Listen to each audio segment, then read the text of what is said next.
All right, so Ted and I are sitting here and we're gonna do a hunt reaction to Kansas buck you killed in 2022. Yeah, this is when Nick was an intern, so this was one of our first hunting trips, just the two of us together. So it was a pretty good time. We had a lot of fun with it. Oh, a ton of fun. It was the first buck I filmed. Actually filmed the deer get shot for THP. Because Jake's buck, Zach was filming the deer and I was just filming them. So this was my first actual filmed hunt. Yeah. Kill. And there was a lot that went into this one. We went out there for opening day. We got into a few bucks during that time frame. Then jump ahead a month and a half or so. With me and Nick went back out there. I think it was like October 29th or something. Yeah, we went out that's there. about right. Yep. Yeah, and we started getting to a lot more bucks. And throughout those two trips, we kind of narrowed it down to this spot that we ended up hunting the whole last trip when we ended up killing this buck. We had a lot of mishaps and a lot of fun encounters. Yeah. So that'll be the fun part of this video, is talking about some of the stuff that wasn't necessarily in the deer hunt itself. Yeah, there's a lot of extracurriculars went on with vehicle mishaps and other hunters and things like that. So let's get into it.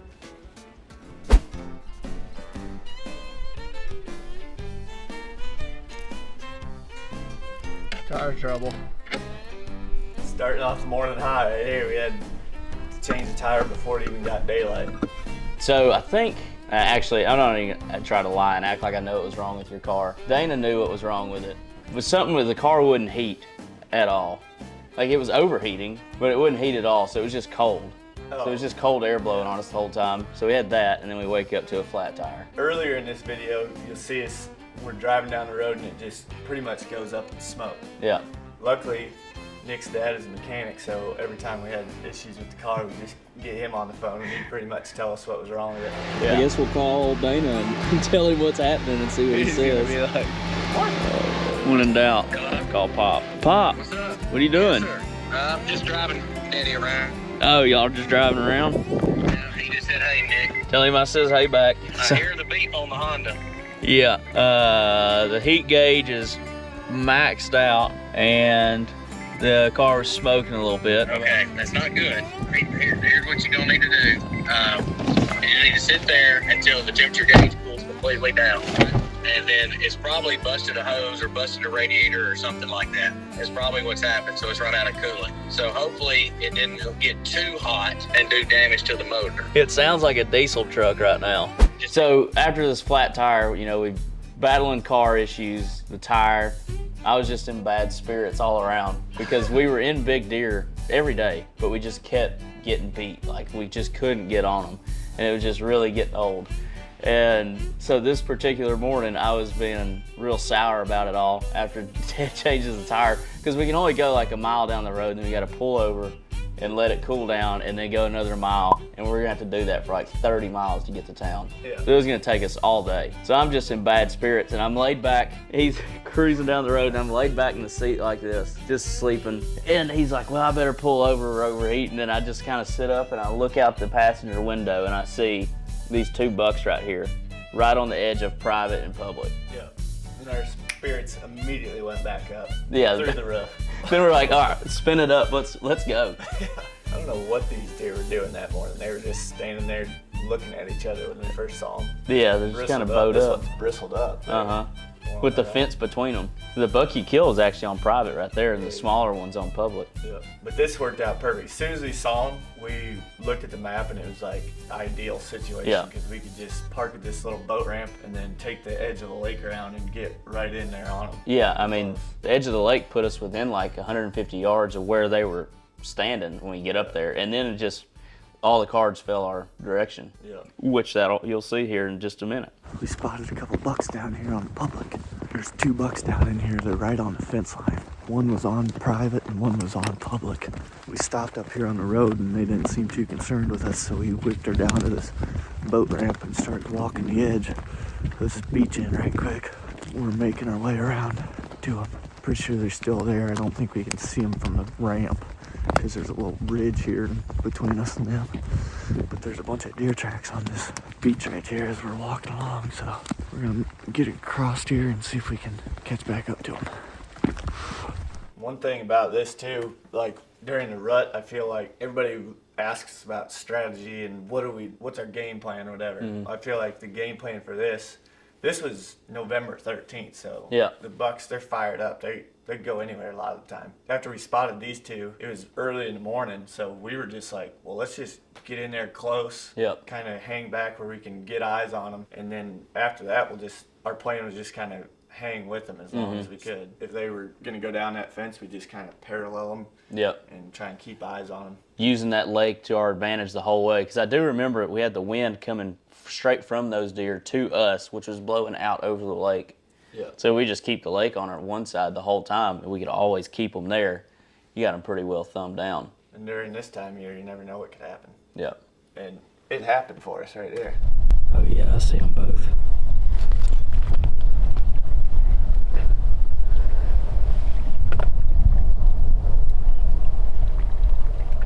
Looks like they're both on public now. Yeah, looks like it. They're both just raking trees. Are they? I probably shoot either one of them, I think. One's raking on the right side, one's scraping on the left. See here, I think what we were actually going to do, this was like a little point that went up to where these bucks are at. And I think we were going to try to follow them cattails around and get to that point just as close as we could. But this, like right here within a minute or so, they just changed what they were doing and started chasing each other and it came right at us. Instead of us even, we didn't have to do anything really, but just get tight to the bank. You can see this is where Ted's dropping down this little embankment here to get like below the line. This is like the crazy part to me. Even thinking back on the hunt, I don't remember seeing them coming to us. All of a sudden they were just like right there on us. I do specifically remember seeing that little buck take off in our direction, but we didn't know where they went. We really lost them for a minute because I remember they started chasing each other, and then they were behind that point that we were going for, and they were like, okay, we don't know where they are, and that's when this little one pops up right here, and he's 5 yards away from us.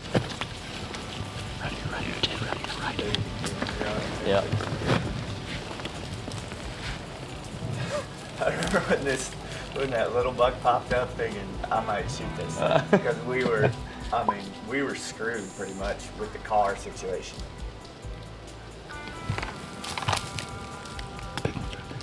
Oh, there he is. There he is. Oh no. Right through the artery. Right through that back artery there. You're always aiming for that. He didn't know what hit him. Yeah. I think he thought he got horned by another buck or something. Yeah. Because he never knew we were there. No. That was a good shot you made there on that one. The follow-up shot. I want to go back to that. That is the craziest encounter of a deer I've ever had. Just to be able to rise up, like be below him and then rise up, and then he's just right there at 10 yards. I feel like it's something that you practice too all the time in the yard where you're like, I'm gonna draw like this and then I'm gonna come up. Yeah. And you rarely get in that situation, but right here, that was fun.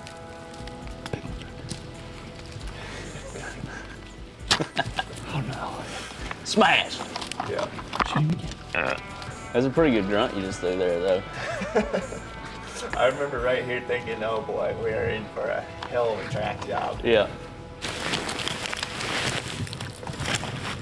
And then they just disappeared right there. Yeah, there's like a little roll right there, and we couldn't tell how far down it went. Yeah. He only ran like 40, 50 yards, but we had no idea. Yeah, he didn't hardly go anywhere, but right here we're thinking, we have no idea where they went. Yeah, which they're so close to us. Like they're 10 yards away, and then to get out of sight, they only got to be 20 yards away. Yeah. So. This is nerve-wracking. This is stressful. Yeah, it seemed like it took about 10 minutes, but it was really just like maybe a minute. And we're looking right into the sun, so you can't see nothing.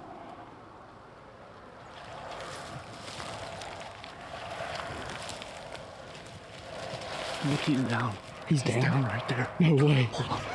I think he's down. I see him. This is right there. Commence freak out. Don't knock him. Why am I knocking? Ted wants me to hold on and not freak out. Yeah, I'm going, hold on, and I'm taking my arrow off, and then you're like, now keep the arrow Oh on. my God. You did hard. Did you see all that? Dude, I know. Oh my God. He's down, dude. We're done, baby. We're done. You're dead as a freaking tank. He was like 6 yards away. Kidding me? Dude, no freaking way. I start speaking in cursive here in a second. Look at that freaking deer, dude.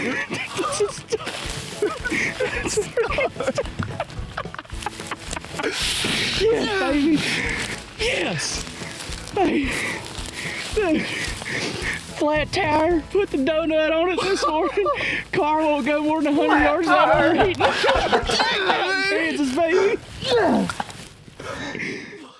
Yeah, that was a high feeling there. And we had a full day of work after that. I mean, just because it was, well, getting him out of there, one, and then getting the car out of there because we had to get a tow truck driver to come get us. We had to get a tow truck, and then we went into town, found a mechanic to work on the car, and me and Nick just hung out in a hotel room for like the next 2 days. Yeah. Well, we had a blizzard blew in the next day, too. Yeah. We were stuck in there no matter what. Yeah, we ended up running into, what were they, quail hunters? Oh, yeah, the quail hunters from North Carolina. Yeah, we'd be in the hotel room just hanging out during the day. We'd go down to this little pizzeria, eat pizza, come back, and then at the end of the day, these quail hunters would come to the hotel, and we'd hear about everything they got into that day. Yeah. And they were like, the bucks are running wild right now, and we're like, wishing we could be out there still. Yeah. But, oh, it was fun. It was bad cold. Bad cold, too. Honestly, it would have been great to be chasing deer some more after that, but I was ready to be tagged out there. I would say something that we did in this hunt that was good was just like, we had all these things stacking up against us every day, you know. It was like failure after failure, even though not, you know, harvesting a deer into failure, but we were just getting beat up by these bucks. We'd see them, we just couldn't get near close enough. Like, we'd be just on the edge of range. So all this stuff kept happening, and then you got all the vehicle troubles, and it was just like, the biggest thing we did was just kept a positive attitude, positive mindset. Gotta keep that up. Keep that PMA up, and that really helped us. And then being open-minded to just being like, going with the circumstances point you this way, just roll with it, like this deer.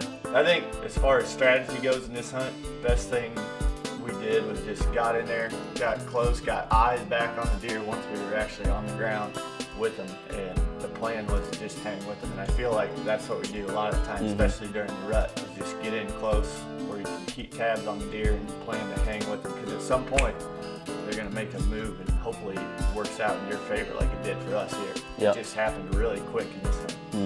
Yeah, that's a little reaction / hunt breakdown on this Kansas buck. One of the funnest hunts. Me and Nick still talk about this one all the time. It was one of the funnest hunts we've had probably together. So hopefully you learned a few things there. It was fun for us to rehash everything that happened, because there's a lot of stuff that happens that doesn't always make it in the final cut of the video. That's fun to talk about.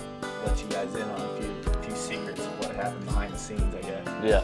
We're just hanging out in the air conditioning for the middle part of the day here, and we're gonna go back out this afternoon and try and get on some hogs. We're having a little hog competition here in Texas right now, so we'll see you guys on the next one.